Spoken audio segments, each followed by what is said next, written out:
Ilang odo bago magpa full service package? 15K lang mga idol para ma-maintenance nyo yung motor nyo. Hey, good day mga kuys. Nandito tayo ngayon sa Tenex Moto Service. Tingnan natin kung ano ginagawa ng ating mga mekaniko guys. Medyo madami-dami ang ating pila ngayon guys. Visit na kayo dito guys sa Tenex Moto Service.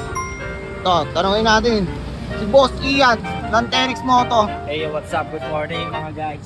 Anong ginagawa mo Boss Ian? Full service package, NMAX V2.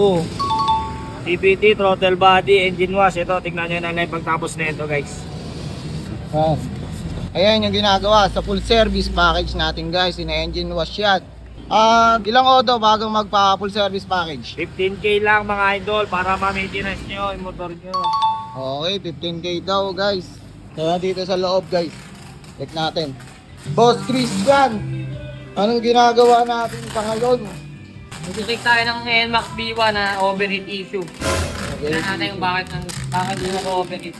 Warranty pa rin ba yan, Boss Christian? Warranty pa rin yan, bossing. Hey, mga Tenex yan. Dala tayo guys kay Boss Mark. Ang ginagawa natin, Boss Mark? Trip lang yan. Ano nagtitrip yan? Ball race. Ball race, PCX 160. Siyempre, alam nyo na walang iba. Tenex lang, saka lang.